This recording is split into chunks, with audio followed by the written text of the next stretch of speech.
अखिलेश यादव उत्तर प्रदेश के 2012 से लेकर 2017 तक मुख्यमंत्री रहे और अखिलेश राज में जिस तरह से पश्चिमी उत्तर प्रदेश में दंगे हुए उसकी टीस अभी तक लोगों को महसूस होती है, उसकी चुभन लोग महसूस करते हैं और चुनाव के मैदान में बीजेपी लगातार उस चुभन को याद दिला रही है। दंगा और पलायन बीजेपी ने एक बड़ा मुद्दा बना लिया है और यही वजह है कि देश के गृह मंत्री अमित शाह खुद इस बार फिर कैराना के मैदान में पहुंचे हैं उसी टीस और उसी चुभन को चुनावी मैदान में याद दिलाने के लिए।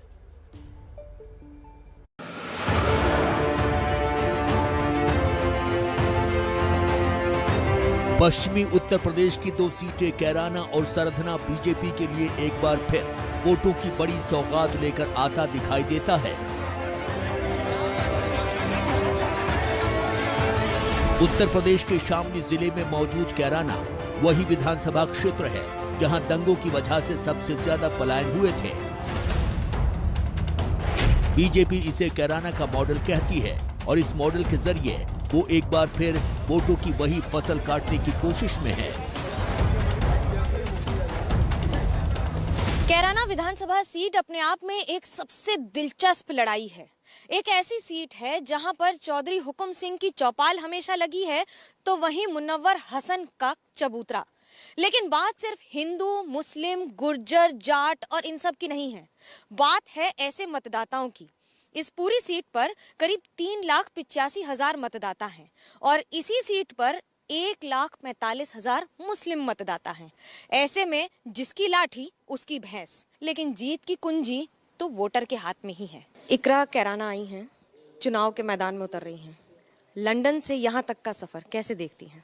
कैराना आई नहीं हूँ, कैराना की ही हूँ। यहाँ से गई थी मैं लंदन अपनी स्टडीज़ के लिए, वो कंप्लीट हो गई तो मैं वापस आ गई थी। 1 साल से मैं फील्ड में हूँ, जनता के बीच हूँ और अब ये चुनौती आई है, इसको भी देखेंगे। ये बोला जाता है कि इस सीट पर कॉम्बिनेशन, क्योंकि माइनॉरिटी मुस्लिम समुदाय के लोग इतने ज़्यादा हैं और हर बार कैराना से हसन साहब की जीत रजिस्टर हुई है पिछले कुछ बार में।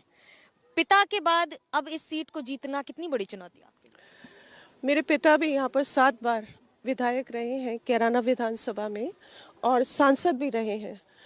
उनका भी एक लगभग 45 वर्षों का यहाँ पर योगदान रहा है कैराना के राजनीति में, परंतु फिर भी यहाँ पर जो एक समीकरण है चुनाव के, वो थोड़ा कुछ अधिक ही जटिल है।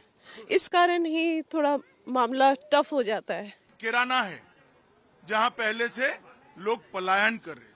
आज मैं जब राउंड लेने निकला, उन्होंने कहा मोदी जी की कृपा हो गई, भाजपा की सरकार बनी, योगी जी ने कानून और व्यवस्था को सुधारा है, हमें पलायन करने वाले पलायन कर गए हैं।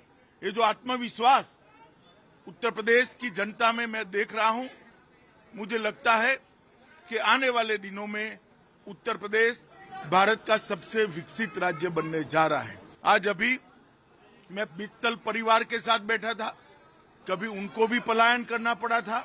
बड़े इत्मीनान से परिवार के 11 के 11 सदस्य मेरे साथ बैठे। उन्होंने कहा अब हमें कोई भय नहीं है, सब शांति से यहाँ अपना व्यापार कारोबार कर रहे हैं।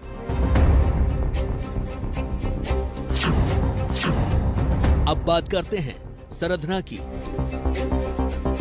जहां बीजेपी पिछली बार भी ध्रुवीकरण करने में कामयाब रही थी और आशंका इस बार भी दिखाई दे रही है।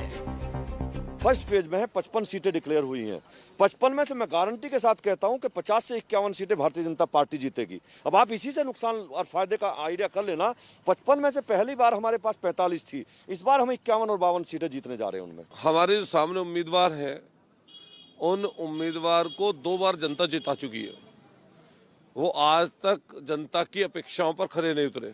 यहाँ पर लूट, डग्गामारी, जमीनों पर कब्जे, अवैध धंधे, इन चीजों में यहाँ के विधायक संलिप्त हैं और ये चीज मैं नहीं बोल रहा हूँ, ये जनता आपको बता सकती है। और यहाँ पर सबसे ज्यादा अगर कुछ उन्होंने काम किया तो गरीबों का असम्मान करने का काम किया, लोगों को उत्पीड़ित करने का काम किया।